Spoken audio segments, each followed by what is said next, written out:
할렐루야. 아멘. 주님을 찬양합니다. 아멘. 여러분들도 승리하셨죠? 어찌됐든 오늘 이렇게 얼굴을 맞이하면서 예배 자리에 나온 것은 마지막 승리인 거예요. 아멘. 예. 주중에는 폭풍이는 시간들이 많았지만은, 예. 그런데 그 폭풍이 왜 일어났는지를 오늘 말씀 속에서 깨닫기를 원합니다. 하나님은 정확하십니다. 하나님은 여러분을 너무나 사랑하셔서 관찰하시고 여러분의 생활 하나하나에 개입하시는, 저의 생활을 개입하시는 그런 하나님이십니다. 그래서 오늘 말씀 속에서 하나님이 우리에게 어떤 말씀을 주시는가, 우리가 제목이 뭔가 하면은 하나님의 사자인가. 자, 따라하세요. 하나님의 사자인가. 하나님의 사자인가. 하나님의 사자인가. 하나님의 사자인가. 여러분은 하나님의 사자이십니까? 아멘. 아멘. 또한 저는 하나님의 사자인가요? 아멘. 말씀 속에서 어떤 것이 사자고 또 하나님께서 나에게 허락하신 그 사자의 그 사명을 내가 잘 감당하고 있는지 깨닫기를 원합니다. 제가 요즘 어떤 일에 또 심취를 하고 있는가 하면은 우리 교계에 참 어려움이 많잖아요. 나라도 이렇게 사회도 이렇게 어렵고 힘든데 그렇게 되면은 교계도 마찬가지고 각 직장도 마찬가지고 또 그 가정도 마찬가지고 인간의 개인의 삶도 마찬가지예요. 그렇기 때문에 우리가 나라가 먼저 안정이 돼야 돼요. 근데 이제 지금 우리 그 교단에서 명성교회 그 세습을 반대하는 측면과 또 이제 그래도 부족하고 또 그 뭐 저기는 있지만 그 제대로 순종을 안 했지만 그래도 그냥 인정을 해주자라고 하는 그러한 이제 양쪽이 양갈래가 졌잖아요. 근데 저는 이것을 계속적으로 이제 그 사이트가 있어요. 그 사이트가 어딘가 하면은 김동호 목사님 사이트예요. 그분이 거기서 이제 한번 딱 이제 그 공지를 하게 되면은 거기에 따라다니는 많은 사람들이 막 댓글을 쓰고 막 그러는 거예요. 그래서 이번 12월 17일 날 또 장신대에서 그 촛불 집회를 또 한다고 하는 거예요. 그건 뭐냐면은 총회에서 그 명성교회 세습을 반대하는 것을 결의했으면은 이행을 하라고 그걸 촉구하는 그 예배를 드리겠다고 그 촛불 집회를 하겠다고 해가지고 거기에 많은 사람들이 또 거기 휩쓸려 가는 것을 보면서 제가 마음이 너무너무 힘든 거예요. 아프고. 사실 이 문제의 측면은 그 세습을 반대하는 것이 그 문제가 아니라 여러 가지 요인들이 있어요. 우리가 지금 과도기 가운데 있어서 여러 가지 요인 중에 있는데 그 중에 하나가 뭔가 하면은 김사만 목사님하고 김동우 목사님은 동기예요. 신학을 할 때 신대원의 동기예요. 근데 그 김동우 목사님은 그때는 좀 그래도 신학을 할 때 부유하게 하셨는지 이 김사만 목사님은 정말로 가난하고 점심 먹을 것이 없어서 맨 뒷산에 가서 기도하면서 냉수, 수돗물만 먹고 그렇게 삐싹말란 그렇게 이제 신학을 같이 했단 말이죠. 그리고 졸업하고 각자 이제 사역의 길로 가는데 김사만 목사님은 개척을 하시고 김동우 목사님 여러 이제 그런 좋은 큰 교회들을 두루두루 부목사 이렇게 하면서 담임으로 또 크게 하셨죠. 그런데 김동우 목사님이 김사만 목사님을 신학할 때의 그 모습 그대로 짓밟고 있는 거예요. 무시하고 있는 거예요. 어떻게 그 마음속에서부터 김동호 목사님이 그를 짓밟고 있는 무시하고 있는 그거를 놓아줘야 되는데 풀어놓아야 되는데 이 김동호 목사님은 김사만 목사님을 목회하는 내내 그냥 발목을 잡고 그냥 그 쓴소리를 하고 좋지 않은 이야기를 하는데 이제는 두 분 다 은퇴를 하셨어요. 우리 교계 두 분이 다 어른이시거든요. 김사만 목사님대로 이제 그 영역의 일을 하면 되는 거고 김동호 목사님 나름대로 영역의 일을 하면 되는데 김사만 목사님이 하는 쪽쪽 김동호 목사님이 태클을 걸고 시비를 걸고 사회적인 이슈화를 하는 거예요.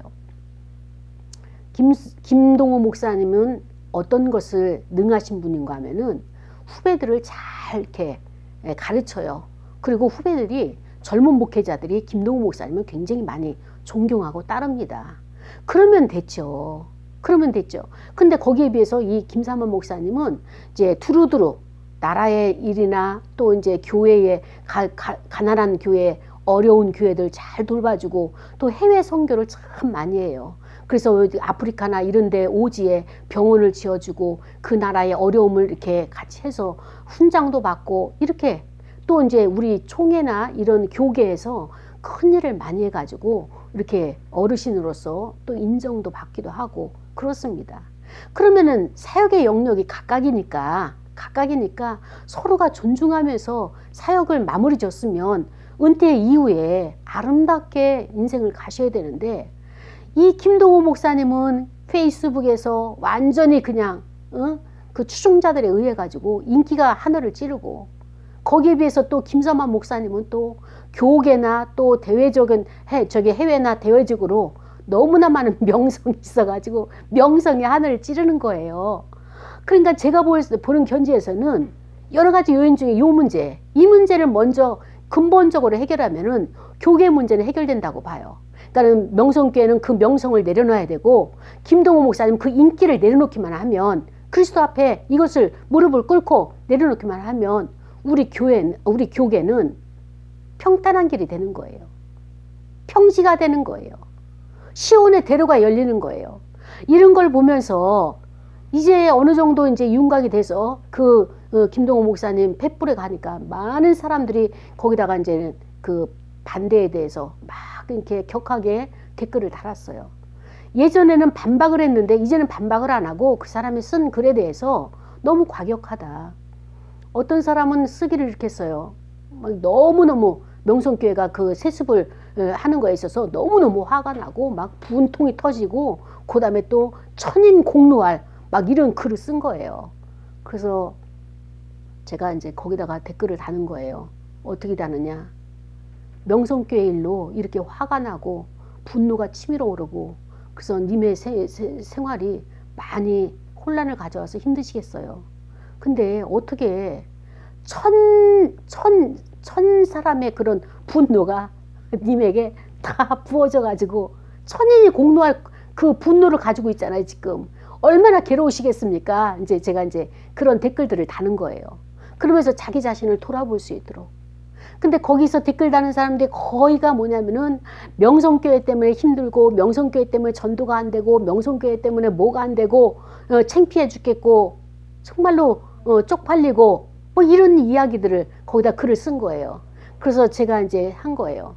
사실 명성교회 때문이라고 하는 것은 이것은 투사다. 이건 투사고 자기 안에 힘든 문제가 있기 때문에 그것으로 인해 가지고 힘든 것이지 명성교회 때문에 전도가 안 된다고요? 맞습니다. 여러분 전도는요 자기가 만난 예수 그리스도 자기가 만난 그 예수 그리스도 체험한 하나님 체험한 예수 그리스도 그것 전하여서 전도하는 것이죠. 그 복음을 전하는 것이죠. 그 명성교회 때문에 전도 안 된다고 하는 것은 전도장에 나가보진 전도의 문을 두드려보지 않은 것에 증명이 되는 거예요. 증거가 되는 거예요. 그래서 이런 댓글들을 쭉 하면서 이제는 반박할 것이 아니라 저들이 마음이 상함이 있어서 상처를 저들이 선택을 한 거예요. 그 중에는 명성교회에 있는 집사님이신가 봐요. 그분도 이제는 완전히 명성교회 반대로 이 피켓을 들고 명성교회를 공격하고 있는 그런 분과 아주 길게 왔다 갔다 이렇게 이제 그 댓글을 달기도 하는데 그렇습니다. 우리는 어떤 위치에 있는 것이 하나님의 뜻이고 내가 서 있는 것이 진짜 하나님께서 원하시는 하나님 쪽에 내가 서 있는가 아니면 내가 하나님 반대편에서 하나님을 위한다고 하면서 나는 어때요? 하나님을 공격하고 하나님을 모욕 주고 하나님의 창피하게 하는 영광을 가리우는 그런 생활을 하고 있지는 않은지 오늘 말씀을 통하여서 깨닫기를 원합니다. 오늘 이사야 40장 3절부터 5절까지 말씀이에요.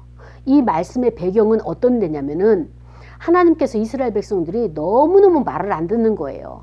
그래서 하나님의 말씀을 전하기 위해서 선지자들을 많이 보냈습니다. 근데 이 선지자들을 보낼 때마다 이 백성들이 어때요? 그 선지자들을 돌로 쳐 죽이고 또 감옥에 가두고 또 그를 죽여버리고 이렇게 해서 이스라엘 백성들이 변화가 안 되는 거예요. 그래서 하나님이 도저히 안 되겠다. 내가 너희들을 식민지 삼겠다. 70년 동안의 식민지로 그건 바벨론으로 끌려가겠다. 이제 마지막에 예레미야가 아주 노골적으로 지금 예언을 하는 겁니다. 너희들이 회개하고 돌이켜라. 하나님 앞에 여호와 앞에 돌아와라. 하나님께서 기다리신다. 너희들을 찾고 계신다. 근데 너희들이 회개하지 않냐고 너희들이 계속 죄를 범하게 되면 너희들은 70년 동안에 바벨론을 끌려가 가지고 식민지 생활을 할 것이다. 식민지가 뭐예요? 자유를 박탈하는 거예요. 자유를 박탈된 생활에서 종노릇하는 거예요. 남의 나라에. 그러니요, 그 종노릇이, 그 종생활이 얼마나 처참하겠어요. 노동의 대가를 받는 것도 아니고, 어떻습니까? 참 많은 어려움 가운데 있는 거죠. 그러기 때문에 계속적으로 선지자를 보냈는데, 이 백성들이 그것을 깨닫지를 못하는 거예요. 그래서 하나님께서 어떻게 합니까? 결단을 딱 내리셔가지고 그 백성들을 바벨론으로 끌고 가신 거예요. 1차, 2차, 3차에 걸쳐서. 그러고 나서 거기서 막 노동 가운데 식민지 생활을 하는 가운데 고단한 인생을 살아가죠. 그러니까 어떻습니까? 예루살렘에 가서 소원이 예배 한번 드리는 것. 예루살렘 성전에서 제사 한번 드리는 게 소원이 돼버렸어요. 그리고 수금을 타면서 그를 그 강가에 수금 그 나무에 걸어놓으면서 예루살렘 쪽을 보면서 눈물을 흘리는 이런 생활을 하고 있는 이런 시기가 됐죠. 그때 하나님께서 희망의 소식을 주시는 겁니다. 오늘 본문이에요. 외치는 자 소리여 이르되 너희는 광야에서 여호와의 길을 예배하라. 하나님께서 이제 너희들의 70년이 찼다. 이제 너희들의 70년의 고난의 때가 다 찼으니 이제 내가 너희를 해방시켜 주겠다. 그렇기 때문에 너희는 가서 광야에서 여호와의 길을 예비하라. 준비하라. 사막에서 우리 하나님의 대로를 평탄케 하라. 그러면서 골짜기마다 이 골짜기 뭐예요? 깊숙이 들어간 골짜기마다 돋아질 것이고 그 다음에 높은 산마다 어떻게 됩니까? 그 언덕마다 낮아지게 된다. 그러니까 골짜기는 솟아나게 되고 높은 산과 언덕은 낮아지게 되니까 어떻게 됩니까? 평지가 되는 거예요. 평지가. 이렇게 평지가 돼서 그래서 고르지 아니한 곳이 평탄하게 된다. 울퉁불퉁한 것 우리가 길을 걸을 때도 울퉁불퉁하면 힘들잖아요. 이것을 하나님께서 평탄하게 고르게 하신다는 거예요. 그리고 험한 곳이 평지가 될 것이다. 여호와의 영광이 나타나고 모든 육체가 그것을 함께 보게 됐는데 이는 여호와의 입이 말씀하셨느니라. 이렇게 하시겠다고 말씀하셨다는 것입니다. 그렇습니다. 하나님께서는 우리에게 때로는 인생을 살아가면서 징계를 하십니다. 근데 하나님께로부터 온 것은요, 징계조차도 하나님의 사랑이에요. 우리가 사랑에 매를 대지 않으면 어때요? 사생자라고 그랬어요. 내가 낳은 자가 아니라 나와 상관없는 자다. 그래서 하나님은 자기의 자녀에게는 인생을 통해서 이렇게 굴곡을 주시는 거예요. 험난한 길을 걷게 하시는 거예요. 그러면서 그 문제를 대할 때마다 힘들고 어려울 때마다 하나님을 생각하고 하나님께 기도하고 하나님께 구하고 그러면서 하나님께서 그 문제를 해결해 주시면 하나님 감사합니다. 우리가 감사를 올려드릴 수 있도록. 근데 문제는 이 감사가 오래가지 않는다는 이게 문제인 거예요. 지난 한 주간 동안 여러분도 진짜 불꽃 속에서 용광로 속에서 정말로 담금질을 하듯이 힘든 시간들을 보내셨을 거예요.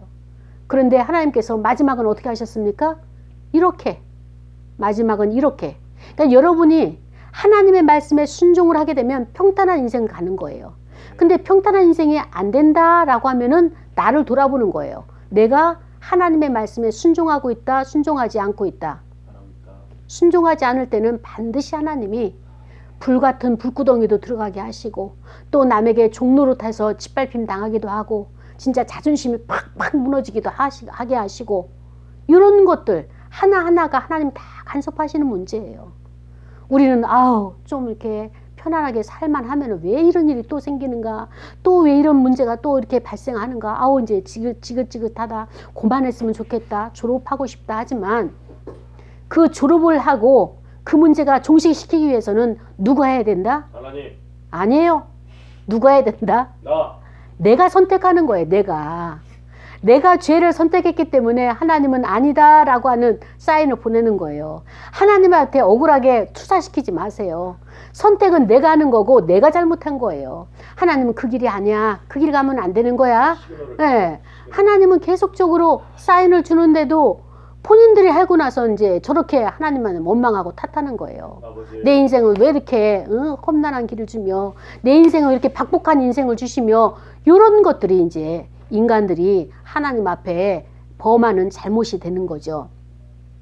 근데 이러한 것을 잘 알고 있는 자가 있었어요. 지금 뭐예요? 광야에서 여호와의 길을 예비하라. 준비하라는 거예요. 우리가 오늘 대림절이라고 이야기했잖아요. 대림절 첫 번째 주일에서 우리는 주의 길을 준비하는 거예요. 어떤 준비? 주님이 오실 거예요. 이제 대림절 마지막 12월 25일 성탄절에는 주님이 오실 거예요. 그 주님이 오시도록 나를 준비하는 거예요. 근데 어떻게 준비해요? 저 밖에 나가서 신장로에서 길을 닦으면서 준비하는 건가요? 아니에요. 우리의 길은 어디에 있습니까? 우리의 길은 어디에 있습니까? 네, 우리 마음에 있어요. 우리 마음이. 여러분들이 왜 이렇게 힘들게 살아온지 아십니까? 왜 이렇게 여러분들이 힘들고 고통스럽고 어려움 가운데 처했는지 아십니까? 여러분의 마음이 이렇게 굴곡이 있는 거예요. 여러분의 마음이 어떻습니까? 지금 이렇게 평탄하지가 아니하고 여러분의 마음이 험하고 여러분의 마음이 평지가 아니고 고르지가 못하니까 그 마음에 의해 가지고 환경이 만들어지니까 여러분이 그렇게 시달림을 당하게 된 것입니다. 그렇기 때문에 우리는 어떻게 해야 되느냐? 나의 마음을 들여다봐요. 자기 자신의 내면을 들여다봐야 돼요. 신앙생활도 여기에 있는 것입니다. 어떤 것입니까? 너희가 무릇 지킬 만한 것이 무엇이냐? 너희의 마음을 지키라는 거예요. 성을 지키는 것보다도 마음을 지키는 것이 이게 나은 것이라고 잠언서에 말씀하신 것처럼 그렇습니다. 우리가 우리의 마음을 다스리지 못했어요. 어떻게? 말씀으로 다스려야 돼요. 마음의 근원은 어디입니까? 생명의 근원은 마음인데 마음의 근원은 무엇입니까? 하나님이 계신 곳이에요. 하나님이 계신 그곳에 내가 도달해야 되는데 맨날 바빠요. 이것도 해야 되고 저것도 해야 되고 사람도 만나야 되고 일도 해야 되고 돈도 벌어야 되고 그러니까는 하나님을 조용히 만나는 그 시간을 내가 놓치고 살아가고 있지 않는가 자신을 돌아보는 시간 이번 대림절 기간에 돌아보기를 원합니다. 세례 요한이라고 하는 자가 신약에서 하나님께서 주님의 오시는 길을 준비하도록 선택을 하셨어요. 여호와 하나님께서 그를 마지막 선지자로 이 땅에 보내시면서 주님의 오시는 그 길을 첩경에 그 길을 닦는 자로 하나님께서 선택을 하셨는데 그런 자를 향해서 하나님 뭐라고 말씀하셨는가 하면은 하나님의 사자다 이렇게 표현합니다. 하나님의 사자가 뭔가 하면은 하나님의 뜻을 받들어서 하나님의 사명을 이것을 준행해 가는 자, 책임지고 가는 자를 하나님의 사자라고 합니다. 그렇습니다. 이 하나님의 사자는 어떤 자인가 하면은 자 보십시오. 하나님의 사자는요. 하나님의 사명을 받아야 돼요. 하나님으로부터 보냄을 받아야 되는 것입니다. 끄면 돼요. 하나님으로부터 계속 누르고 있어요. 하나님으로부터 보냄을 받게 되면은 그 사람들이 하나님의 은혜를 받게 되는 것입니다. 이런 이야기를 하는 거예요. 명성교회가 세습을 반대해서 총회 법을 어겼기 때문에 그는 잘못된 것이다. 그래서 하나님이 다윗이 잘못됐을 때 그 나단 선지자를 통해서 너의 죄가 밧세바를 범한 그 너의 간음한 죄가 잘못됐다라고 책망한 것처럼 자기도 이 페프게 그 사명을 가지고 명성교회 잘못했으니까 교단을 탈퇴하시오라고 하는 그렇게 무지막지하게 험한 아주 댓글을 다시는 분들이 있어요. 그래서 제가 그 글을 보면서 거기에 대해서 제가 반박 이제 댓글을 달지는 않았는데 자 보세요. 나단이라고 한 선지자는 하나님이 다윗에게 가서 그의 죄를 직고하고 회개하도록 그를 촉구하라 하나님 사명을 주신 거예요. 선지자로서. 그런데 그렇게 되어지기까지 하나님의 뜻을 알기까지 나단 선지자가 어느 날 갑자기 하나님이 짠 하고 그런 비침 또 그런 하나님의 계시를 주시나요?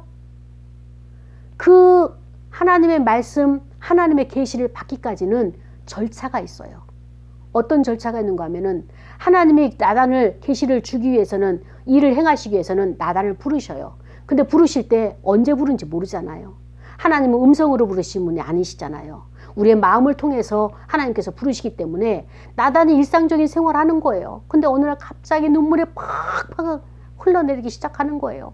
그리고 일상적인 삶이 안 되는 거, 생활이 안 되는 거예요. 이게 뭐지? 이게 뭐지? 그리고 어느 정도 시기가 지나서 하나님, 여호와여, 왜 그렇습니까? 하나님 앞에 나갔더니 하나님께서 그림을 쫙 보여주시는 거예요. 어떤 그림이에요? 지금 다윗이 지금 죄를 범하고도 회개하지 아니하고 그 길에서 머물고 있다. 그러면서 양 비유를 하잖아요. 양이 99마리 있는 집과 양이 1마리 있는 집이 있는데 양 99마리 집에 그 다음에 손님이 왔는데 1마리의 집에 있는 것을 낚아다가 뺏어다가 그 잔치상으로 그 재물을 삼았다. 그때 다윗이 이런 고얀 놈이는가 이야기하면서 그런 모든 절차와 이 모든 진행되어질 사항을 하나님이 나단 선지자에게 알려줄 때 그냥 알려주나요? 이 나단 선지자는 하나님의 뜻을 찾기까지, 그것을 받아내기까지 오랜 시간 기도의 자리에 나갔고요. 오랜 시간 눈물을 흘리면서 하나님의 마음을 가지고 어떻게 이 나라의 왕이 다윗이 이런 죄를 범할 수가 있겠습니까? 어떻게 이런 죄를 범하면서 우리와 함께 한 지대로 살아갈 수가 있단 말입니까? 라고 하면서 온통 그 모든 것을 짊어지고 나단 선지자가 죄를 회개한 거예요. 죄를 뒤집었으면서 그것을 먼저 하나님이 1차적으로 받고 그러고 나서 나단 선지자를 다윗에게 보내는, 파송하는 이런 절차가 있단 말이죠. 성경에 기록된 것이 자기와 동일시되는 것이 아니라 진정으로 명성교회의 허물을, 다른 사람의 허물을 그 사람이 지적하기 위해서는 하나님으로부터 눈물의 이 고통의 시간을 가져야 되는 거예요. 그리고 그때 나단 선지자가 받은 그 메시지가 아니라 하나님으로부터 지금 현재 어떻게 말씀하시고 어떻게 보시는지 그거를 받지 않고 다른 사람이 받은 그것을 동일시하여서 자기가 받은 것처럼 그렇게 글을 쓴다는 것은 그거는 하나님을 만나지 못한 자의 거짓 글에 불과한 것입니다. 하나님이 쓰시는 자는요, 정말로 그 죄를 지은 자를 위해서 국률한 마음이 나올 때까지 눈물을 흘리면서 기도하게 하시는 거예요. 정말로 당신은 이런 죄를 범했습니다. 왜 간음을 하고 계십니까? 라고 지적을 할 때는 우리가 그냥 가서 이야기를 하게 되면 상대가 상처를 받게 됩니다. 그런데 하나님께서 메시지를 주면서 갈 때는 하나님의 대안이 있는 거예요. 하나님의 대안. 그 대안도 없이 죄만 지적하게 되면요, 상대는 다 상처를 받습니다. 근데 그 대안은 누구로부터 오느냐? 하나님으로부터 오는 거예요. 지금 이 세례 요한도 하나님께서 지금 여호와께서 세례 요한을 마지막 선지자로 보내면서 너의 할 일은 무엇이냐? 예수 그리스도가 오는 그 길을, 그 첩경을 준비하는 길이다. 그러면서 예수님보다도 6개월 먼저 이 땅에 보내신 것을 보게 되죠. 그렇습니다. 세례 요한이 6개월 먼저 와가지고 그러면서 회개하라. 어떻게 했어요? 많은 사람들에게 신장로를 닦아라, 아스팔트를 놔라, 고속도로를 만들어라 이렇게 이야기하지 않냐고 회개하라. 천국이 가까웠다. 너희들이 마음이 먼저 돌아서야 되는 것이다. 너희들이 마음이 지금 강팍해지고 강포해지고 하나님의 뜻과는 상관이 없는 그 마음을 가지고 있기 때문에 그거를 회개하지 않으면 주님이 오셔도 너희들이 영접하지 못하고 받아들이지 못하고 그분이 주님인가도 깨닫지 못하게 된다. 그렇기 때문에 회개하라. 천국이 가까웠다. 죄를 회개시키는 이 사자의 역할을 감당하는 것을 볼 수가 있습니다. 그렇습니다. 저는 우리 사회를 보면서 지금 우리 사회가 너무나 나라도 혼란스럽고 우리가 참회기도 시간에도 했지만은 이 나라가 어떠한 방향으로 가야 될지 알 수 없는 이런 종국에 있단 말이죠. 그런데 여기서 끝나는 것이 아니라 국민들의 마음도 마찬가지예요. 지금 이 국민들의 마음이 어떻게 보여지는가 하면은 출애굽기 17장에 보면은 아말렉이라고 하는 족속들이 있습니다. 이 아말렉이라고 하는 족속은 그 원천이 뿌리가 어딘가 하면은 야곱과 에서에서 에서의 후손들이에요. 근데 여러분, 야곱과 에서 가운데 에서가 부자일까요? 야곱이 부자일까요? 에서. 예. 어찌됐든 우리는 그거는 어떻게 해요? 이렇게 뭐 숫자적으로는 계수할 수는 없지만은 성경에 이렇게 그 표현된 것으로 보면은 에서는 당대에 최고의 인기 직업을 가졌어요. 사냥하는 자. 그래서 이삭, 아버지가 이 에서를 굉장히 신임을 하고 이뻐했어요. 사랑을 많이 줬어요. 그래서 이제 이 아버지의 사랑을 많이 받은 에서가 그 당대에 가장 최고의 그 사냥하는 기술이 있어가지고 사냥을 해서 아버지도 어머니도 그 다음에 많은 사람들에게 인기를 누리고 여성들에게 많은 인기를 누린 것을 볼 수가 있죠. 그러니까는 여자들이 스스로가 와가지고 교제하고 스스로가 와서 에서와 함께 그렇게 재밌게 보내려고 하는 그런 것을 보면서 이 에서는 아버지로부터 재산을 물려받지는 못했지만 굉장히 직업이 좋아서 그런지 몰라도 많은 돈을 가지고 있었어요. 그걸 어떻게 할 수 있느냐. 야곱을 만날 때 400인인가 사람들을 데리고 오는 것을 보면서 그런 군사들을 거느릴 정도고 다스릴 정도고 통치할 정도면은 제 경제적으로 이 모든 또 사회적인 지위나 위치적으로 그렇게 많은 사람들에게 존경을 받는 위치라고 볼 수 있는 거죠. 그렇죠. 그래서 이 야곱과 이 에서의 뿌리에서 이 에서가 당대에 많은 사람들의 기득권을 가지고 있었고 또 존경을 받는 인물이었었고, 그런데 그 후손이 누굽니까? 아말렉이라고 하는 이 후손들이 호전적이에요. 사냥의 기질을 타고 나서 굉장히 멋있고 사나이답고 그 다음에 또 사람들이 보더라도 이렇게 호감이 갈 정도로 그런 이제 에서의 후예들이 이 아말렉족인데, 그런데 그 마음 씀씀이가 어떤지 보십시오. 이스라엘 백성들이 애굽에서 출애굽을 했어요. 그래서 광야를 걸어가지고 이제 가나안 땅으로 가잖아요. 하나님이 인도하시는 길이잖아요. 그래서 이제 광야에서 에서가 살던 아말렉이 살던 그 길을 통과할 수 있도록 이렇게 허락을 했어요. 통과할 수 있도록 도와달라. 우리가 다른 건 건들지 않겠다. 그냥 길만 걸어갈 수 있도록 도와달라. 그랬더니 에서 지파 그 아말렉 족속들이 노한 거예요. 그러니까 참 이 200만 대군을 끌고 가는 그 모세 입장에서도 굉장히 힘든 이 문제를 어떻게 해야 될 것이냐. 거기에는 어른 노인도 있지만은 또 장정도 있지만은 여자도 있고 또 어린아이도 있고 갓난아이도 있고 그 다음에 또 거기서 끝나는 것이 아니라 짐승들도 끌고 가잖아요. 그렇기 때문에 이 많은 대군들을 끌고 가면서 그 길로 가야 되는데 그 길을 가지 못하게 막았을 때 이 모세가 얼마나 현실적으로 이 문제를 어떻게 해결할까 고심이 많겠어요. 그렇죠? 그러니까 모세는 하나님 앞에 기도하는 거예요. 그런데 어찌됐든 그 길을 다른 길로 해서 가는데 더 저기한 것은 뭐냐면은 아말렉 족속들이 이제 애굽에서 출애굽하는 이스라엘 백성들의 맨 후미진 곳, 후미진 뒤에서 공격을 하는 거예요. 아니 이렇게 진짜 그 야만인이 있어요? 아니 이렇게 야비한 사람이 있어요? 자기들은 진짜 이렇게 힘도 세고 훈련도 잘 된 아말렉 족속이잖아요. 싸움도 잘해요. 그런데 이스라엘 백성들은 민간인이잖아요.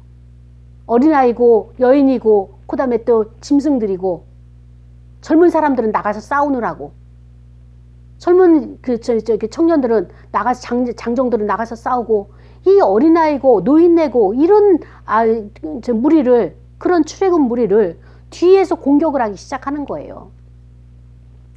저는 이 모습을 보면서 오늘날의 한국에 있는 젊은이들이 양보라는 걸 몰라요. 운전을 하고 하다 보면은 깜빡이를 켜도 절대 양보 없어요. 자기가 먼저 가고 뒤에 오도록. 거기까지는 괜찮아요. 자기가 먼저 싹 빠지고 나서 또 거기서 딱 스톱을 하는 거예요. 그러니 뒤에 운전하고 가는 사람이 얼마나 멈칫하고 놀라겠습니까? 부딪힐까봐. 이만큼 우리 사회의 청년들이 마음이 피폐해졌고 공격적이 되었습니다. 어른 공경할 줄도 모르고요. 자기만 알고요. 그리고 또 자기의 이득권만 챙기려고 하고요. 다른 사람이 죽든 말든 옆에서 어떤 일이 있어도 개입하지 않는 거예요. 우리 사회가 이렇게 점점 강박해지고 있고요.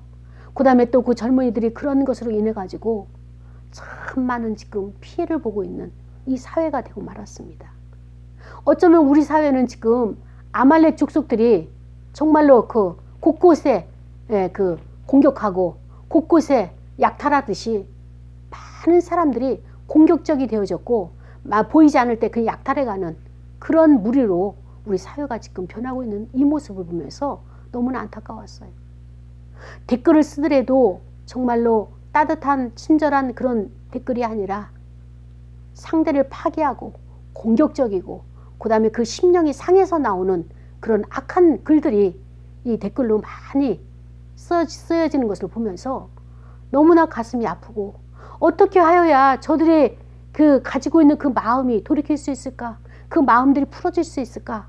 그래서 그런 일환의 차원으로 댓글을 어떻게 합니까?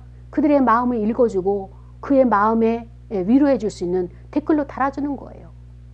이 작업을 지금 시작을 하는 겁니다. 그들도 어디선가 상처를 받았죠.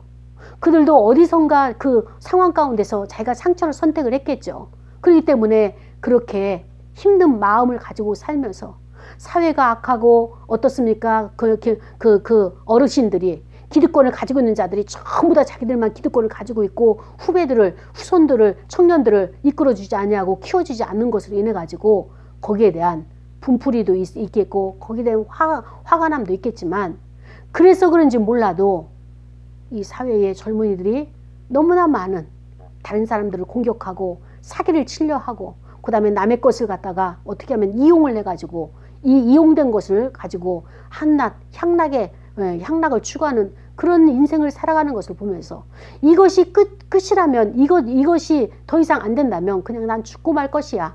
자살하면 그만이야 라고 하는 이런 생각들이 팽배해져 있는 우리 사회에 이 사회를 우리가 어떻게 감당을 하고 하나님께서 우리에게 맡겨주셨는데 어떻게 하여야 그 길을 광야 같은 길, 사막과 같은 그 길, 자갈길과 같고 언덕마다 높아진 그 교만들 그 다음에 또 산처럼 그래서 올라간 그런 자기의 그런 열등감으로 인해 가지고 깊어진 그 골짜기 어떻게 메울 것이냐 어떻게 메우시겠습니까? 말씀으로. 우리가 말씀은 알죠. 근데 그 말씀을 어떻게 해야 되는 거예요? 말씀에는 그냥 말씀이 아니라 말씀에 대한 믿음이 있어야 되는 거예요. 아멘. 근데 오늘날 이 믿음을 볼 수 있는 청년들이 없어요. 믿음을 보는 그 젊은이들이 없는 거예요. 이 믿음이라고 하는 것은 너무 그 무모하고 정말로 붙잡을 수 없는 허무맹랑한 것이라고 생각하는 이런 젊은이들. 사실 여러분이 보시기에 인간이 보기에 허무맹랑해 보이고 보잘것없고 그 연약해 보이고 아무것도 아닌 것 같은 그것이야말로 하나님께서 주시는 그 통로인데 그것을 알지 못하고 화려하고 멋있고 많은 사람들이 가는 넓은 길, 대중이 가는 그 길을 그것이 올바른 길이고 그 실수 없는 길이고 그 다수가 선택한 것이 진리라고 생각하는 이런 착각들, 왜곡된 프레임을 가지고 있어요. 왜곡된 생각을 가지고 있어요. 그러니까는 아무리 선택을 잘하고 뽑기를 잘해도 그들은 왜곡된 것을 뽑고 왜곡된 길로 가고 있는 자신을 보지 못하는 이 안타까움이 우리 사회에 있기 때문에 참 우리가 이를 위해서는 어떻게 해야 되느냐. 하나님을 계속 만나야 돼요. 하나님이 어떤 분이신가? 하나님은 반드시 반듯함으로 오시지 않아요. 하나님은 반드시 어떻게 와요? 실어버린 바 됐다고 그랬어요. 예수님의 그 모습이 어떤지 아십니까? 이사야 53장에 보면은 예수님은 많은 사람들이 보기에 너무나 형편없다고 그랬어요. 너무나 형편이 없어가지고 아우 저 사람은 같이 하고 싶지 않아. 내 레벨에 맞지 않아. 아우 너무 초라해. 너무 볼품없어. 너무 그 못생겼어. 그 사람들이 쳐다보고 나서는 전부 다 등을 돌리고 고개를 돌리는 것처럼 그렇게 이 땅에 오셨다는 거예요. 그런데 하나님은 그를 통하여서 하나님의 놀라우신 일을 행하신 것을 볼 수가 있습니다. 어느 사이트에 보니까 중국의 어떤 남자가 결혼을 했어요. 그 여러분도 아시죠? 근데 거기는 이제 나라가 크니까 이렇게 소식만 주고받고 날짜를 딱 정해서 결혼 날짜를 딱 정하고 그리고 저기 그 색시를 아내를 딱 본 순간에 이 남자가 자살을 하려고 그랬어요. 이 색시가 너무 못생겨가지고 웃지 못할 현실이에요. 이게 현실의 문제가. 그래서 아니 남자가 얼마나 아내가 그 마음에 안 들고 못생겼으면 예, 자살을 하려고 하겠냐고요. 예전에 우리도 그런 거 있었어요. 선 보고 이렇게 하잖아요. 그런데 선을 볼 때 중매쟁이가 양쪽 집에 다닙니다. 저 신랑 측, 그 다음에 색시 측에 가가지고 이야기를 하는 거예요. 신랑 측에. 아, 이 색시가 아주 부지런하고, 그 다음에 또 이렇게 일도 잘하고, 또 여러 가지로 칭찬을 탁 해요. 근데 이제 이 남자 신랑 측에다가 자랑을 탁 하는 거예요. 그러면서 이제 그 아버지도 잘 살고, 논마지기나 있다고 하면서. 근데 이제 좀 문제가 있다. 그 뭐냐? 그랬더니 좀 멀어. 그러더라고요. 멀다고. 그래서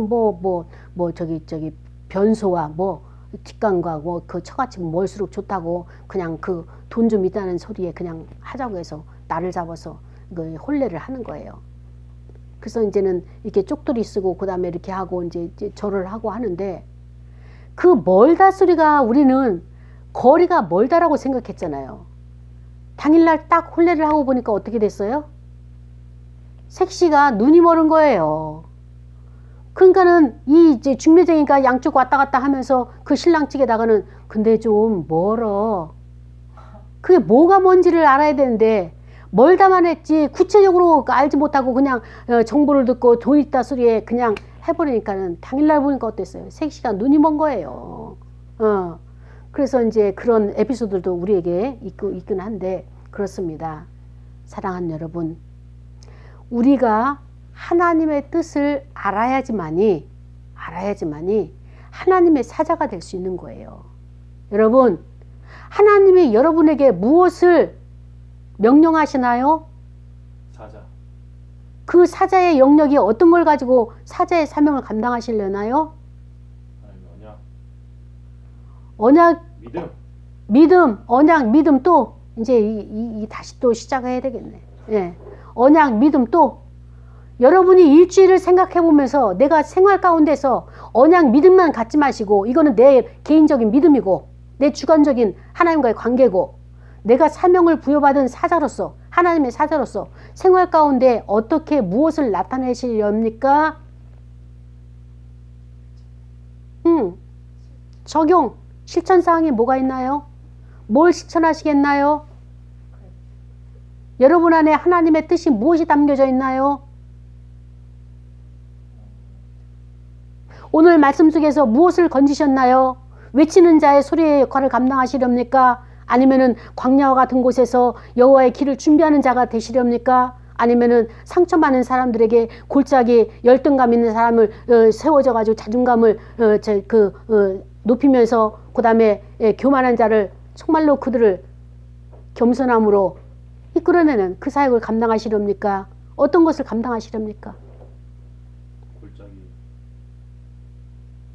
3번.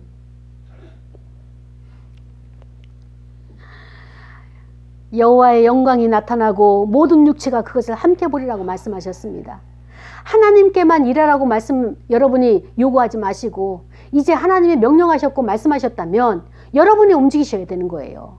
하나님께서는 여러분들에게 능력을 주신 거예요. 능력이 없는 것이 아니라 능력을 발휘하지 않기 때문에 그 능력이 묻혀져 있단 말입니다. 그렇기 때문에 일주일 동안 이제 대림절 첫 번째 주 일주일을 여러분을 세상으로 또 파송을 합니다.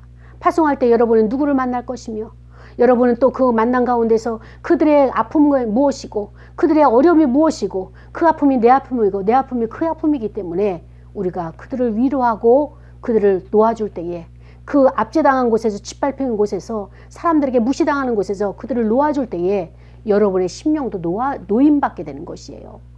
왜냐하면 우리는 같이 연결된 그리스도의 몸이기 때문에. 그래서 먼저 여러분이 노임받고 여러분이 스스로가 이렇게 얼검에 있는 것들 다 자유롭게 풀어놓으십시오. 여러분의 마음이 여러분을 먼저 놓아주고 그 다음에 또 그렇게 여러분의 문제가 해결되면 그러한 자를 하나님께서 만나게 하실 거예요. 이번 일주일 어떤 사람을 만나게 하는지 잘 관찰해 보십시오. 눈여겨 보십시오. 그러면 그도 내가 겪은 거 그대로 겪고 있는 사람 만나게 하실 거예요. 그러면 여러분이 힘들고 괴로웠던 거 그대로 같이 나누면서 그러나 하나님을 믿으라. 예수 그리스도를 믿으라. 성령 하나님을 믿으라. 그분이 통치하시고 다스리시더라. 그래서 소개하는 저와 여러분의 삶이 되기를 축복합니다. 우리 시간에 말씀을 생각하면서 기도할 거예요. 하나님, 나는 하나님의 사자로 부름받았습니다. 하나님께서 내가 이 사자의 사명 감당할 수 있도록 정확하게 나의 본분이 무엇이며 그 다음에 또 하나님께서 나에게 주시는 메시지, 그냥 막연하게가 아니라 하나님을 만나고 하나님을 경험하고 하나님이 주시는 그 체험 가지고 그 대안을 가지고 나갈 수 있는 우리 모두가 되게 해달라고 다 같이 통성으로 기도하시겠습니다. 하나님 아버지 감사합니다. 오늘도